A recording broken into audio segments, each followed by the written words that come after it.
Now, you got a lot of eyeballs on you, man. And you're getting a lot of checks, too, man. A couple. You get a lot of checks. A couple. You doing good, man?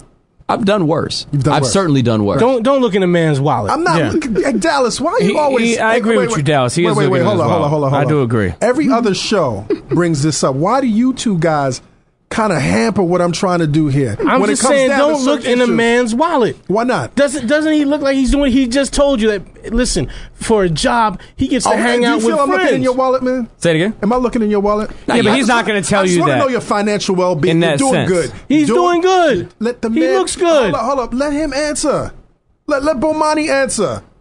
I'm not interviewing Bomani Dallas. was rich before the check. Dallas a premium. You're doing good, right, Bomani? Bomani, you voted in the presidential election that just went down. I voted, yeah. Okay. The three things you don't ever ask a man, all right, who he votes for, who his God is. Who said? What's in his wallet? Why? Yes. Why? Yes. Why? How do you feel about that, Bomani? What, about asking? About asking. Generally speaking, he's correct. Right. I'll just say this.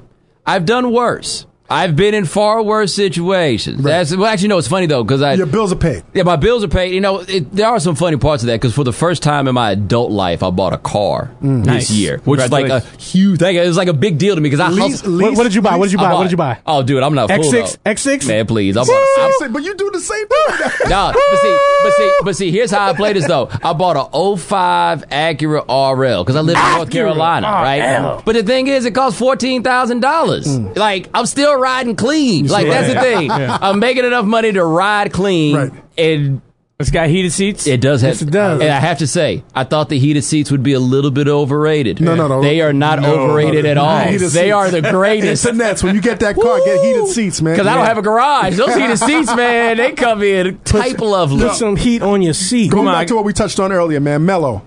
You've had some controversies. You had some issues with some athletes. Melo got mad at me 2 years ago because I said that I thought at the time I said he was a top 10 player and not a top 5 player. And Melo said he was going to toast to the haters. Now, it was funny because I guarantee you at that point, Melo had no idea who in the world that I was. Thing is, I was right. Now, no disrespect to Melo about that one, but I don't think saying you're not a top 5 player is an insult. The thing about the top 5 is it's only got 5. There's 20 people that think they're in the top 5. Exactly. You know, somebody's got to be wrong. Right. But it's funny, I never heard from Melo after that, because then through all the ups and downs of Melo, I go from having people call me a Melo defender, a Melo apologist, to a Melo hater within the same breath. I just appreciate Melo for what he is. Melo's a scorer. Yes. Like, you want Melo to be the guy to carry your city on its back? You're looking at the wrong guy. He's not the dude, and that's, you know, there are very few people who could be that guy. But Melo will light it up. And if you put Melo in a position where all he's got to do is light it up, last year D'Antoni wanted him to be the point forward. And they wondered why it was a disaster. That wasn't Melo's fault. Exactly. You know, Melo had more assists per possession last year than he ever had in his career, and had people calling him selfish. And see, that's when people call me the Melo apologist. But then they come hit me back when I say Melo might not be a top 10 player in the league. Like, ain't no room in this world for actually being, you know, a little gray. People don't like gray. Black and white. It's black and white. They've got to be. Now, I like that video that you did with regard to Lolo Jones. Appreciate that. You went in. I tell you who didn't like it. I think you went Lolo Jones. Lolo Jones. Like, tell the internet or Nas. Tell him Nas felt away. I don't know why. Tell him what you did with that. Well, the thing with Lolo was, Lolo's always on Twitter talking about how bad she wants a man and doesn't realize that all those tweets drip with crazy. They have crazy all over them. Crazy. She might not be crazy, but I'm here to tell you, she does. When we read that, it's crazy, because people don't know, man, you can do great scouting on social media of who's going to be crazy. The one time that I deviated from my, that smells crazy, she turned out she was bad shit. She's Cradar. She's Cradar, right? And that's what Lolo was. Yeah. So SB Nation being jerks about it, sent it directly to her at Twitter to watch, and she says something to the effect of, "You're implying that my morality is scaring the dudes off." No, not your morality, the crazy actions, baby, the crazy mentality. Yeah. You know, and then if you watch during the Olympics and everything else, you know, aside from the fact that a 30-year-old virgin, probably crazy. Then it all went down. 30-year-old virgin.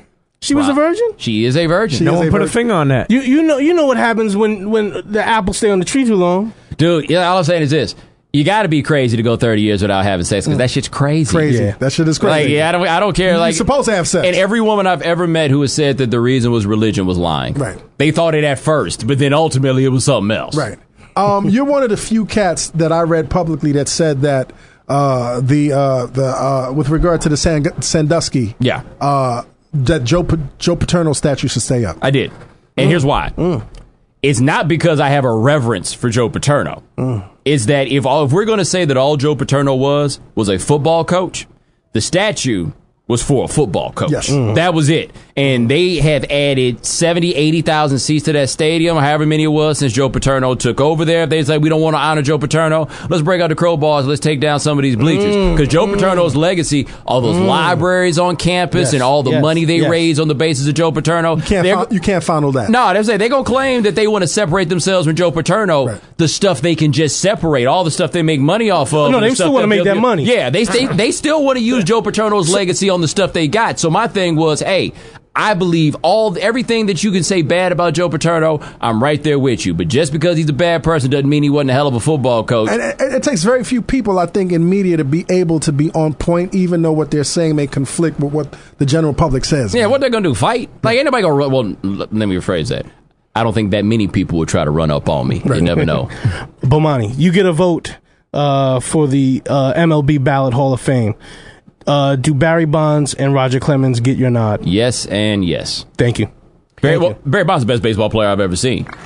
That's it. The key with Barry Bonds, Clemens is trickier because I'm not sure you can say the same about Clemens, but we have a start date that we know with Barry Bonds and the performance-enhancing drugs. And if he had died the day before that, he would have been a no-brainer first ballot Hall of Famer. Well, but at the same time, too, I don't have a feeling any kind of way about people that they say use performance-enhancing drugs because, again, baseball was on the skids after that strike season where we lose a World Series. And these home runs brought fans back into the stadium, certainly filled up the seats. I felt it was duplicitous of the owners to kind of take these players who they knew were using steroids. Well, who they probably gave steroids to because if you own a bunch of racehorses, you want your horse to be good all season long. Yeah. You want your horse to be good at the beginning of the season and particularly at the end of the season. Well, here's the part. There are two other parts that are duplicitous, though. One, like those old head baseball players who act so offended but were using amphetamines to get by. Look, 162-game baseball season is a monster. Those cats was using speed to get through, which is morally no better than using steroids, right? And they were illegal, against the law and everything else. But the other part that I find to be duplicitous is with Barry Bonds. If you want to make Barry Bonds the poster child for steroids, you can try. But Jeff Pearlman wrote a really good biography on Bonds where he said what turned Bonds to using the performance-enhancing drugs was after 98. Bonds had 37 home runs, 122 RBIs, and nobody noticed. Like, that used to be a season, like a great season. Nobody noticed. So Bonds, the story in Pearlman's book is that Bonds is at Ken Griffey Jr.'s house, stood up and said, you know what? I just had a hell of a year, and nobody cares because McGuire and Sosa, and everybody knows they're cheating. So if I'm not going to get the attention I deserve, then I'm just going to have to do this and hope it doesn't hurt me, right? The whole argument behind making those drugs illegal is so that players aren't put in a position where they have to compromise or mortgage their physical future in order to be successful in the present time. Which is to say, the reason Barry Bonds used steroids is the reason why they're not allowed. Not to stop him from performing, but to stop you from having that moral conflict, that kind of Faustian bargain that you're supposed to make. So you let these things be illegal for so long that the best player in baseball felt like he had to cheat to keep pace, and then you want to act like it's all his fault? No, he's the indicator of how bad it got. It should never get so bad that Barry Bonds felt like he, of all people, needed to do that. After he accomplished something. Right, after he's a 400 guy. Right. And so to me, I always felt it was very dishonest for people to put it all on him when he was more so an indicator of how bad it had gotten. Right. Did Griffey try steroids? I would be shocked.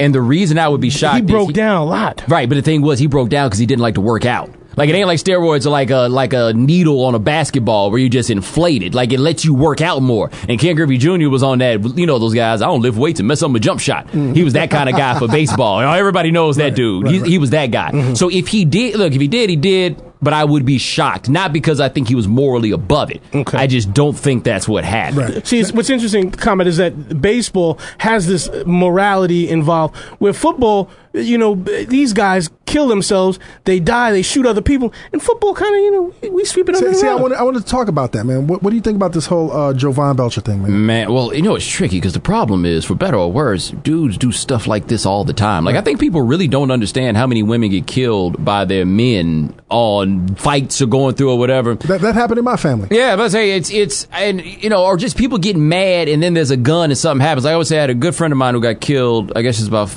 6 years ago now, because she's at an apartment that her family had. She's over there. Her cousin got into it with her sister's boyfriend. Sister's boyfriend gets mad and had been keeping a gun over at the house. Decided he's going to go in the closet, trying to shoot this cousin, this little bitty short girl, but he's going to shoot her. You're going to shoot her. Right? Doesn't hit her. Hits my friend. Bullet goes through her, God rest her soul, and is in her now 7-year-old son's elbow. And you'll notice I said this happened 6 years ago. Right. So this is like 1 year old, and these things happen. And it's just so horrible that people get in these places and they get mad. And hey, man, people get mad. They get the closest thing to them. And it seems like the more these stories come out, this guy did what he did and realized instantaneously, oh my God, what in the world did I do? And he made his decision right then that he was going to check out. Right. He kissed his dead girlfriend, he kissed his baby, he kissed his mom, he went to work, he said goodbye, and then it was over. And so, like, we all know how horrible it is. I guess I don't feel like it makes me much of a man to talk about, oh my God, he's such a monster and he did. Yeah, well, we know that. There's no question about that. And if we're going to be frank, if he were my friend, if I knew him personally, he wouldn't be the first person I'd ever met that killed somebody. That's not to absolve him of that, but to say it's complex to try to say that somebody is just horrible based on that one action. It's not that simple. It's not, and people want it to. It's never that simple. It's never, and people want it to be that simple, and they can't figure out that this guy, like, well, how could these Chiefs players, say that they did it for him? Because that's their boy, and sometimes your boy does messed up stuff. I looked up one day and found out one of my boys was a serial rapist. Oh. Like, he wasn't my boy. He's still your boy? Yeah, no. See, let me be clear.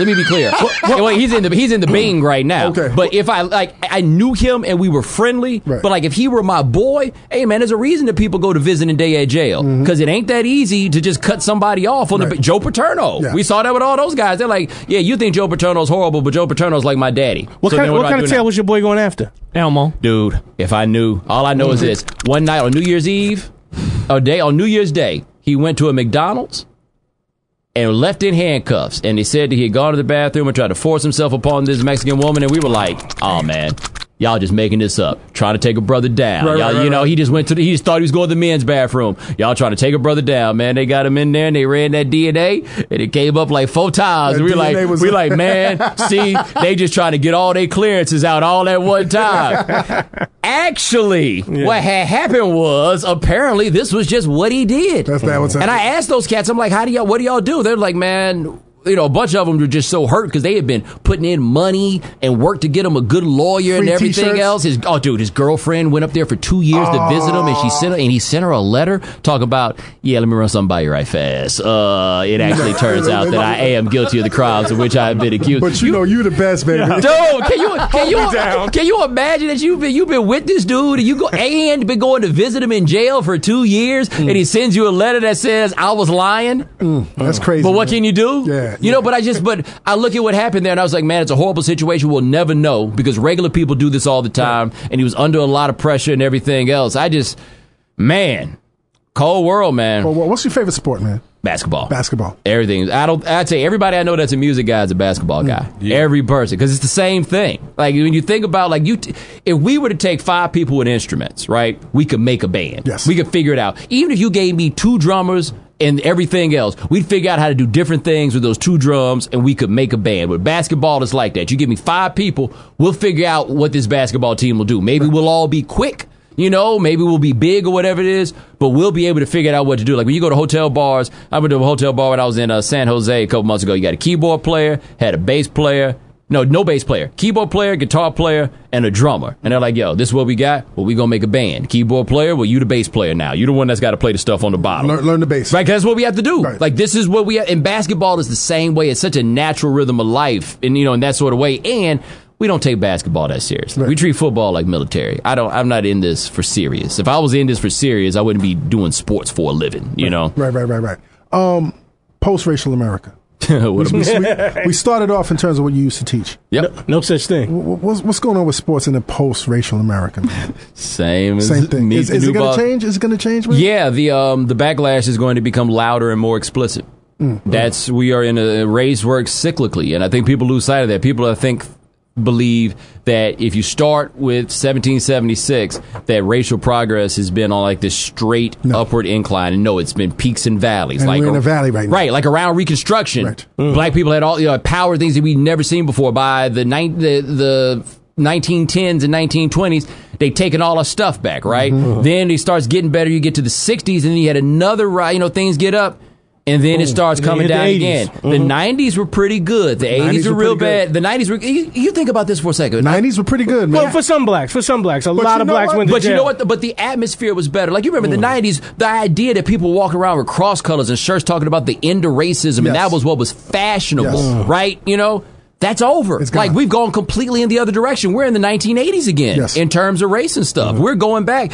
Man, once the money gets low. I'm glad you said that, man. I'm glad you said that. And I was listening to an interview of yours where you said that, a lot of people don't challenge race, or when people do challenge race, it comes up fucked up because a lot of people don't study race. No. And you study race, so you're well apt to discuss this. And people think you can just call a black guy and we can talk about race. Like, that's what it is. We need somebody to talk about race. And then there's got a list of black people. Right. And there's never any white people because white people don't have to study race. Right. I don't blame them. I mean, it's not fun. They don't, but it doesn't come up with them. But the problem is we ignore stuff to the point where we still out here having to explain to people that blackface is a problem. Right.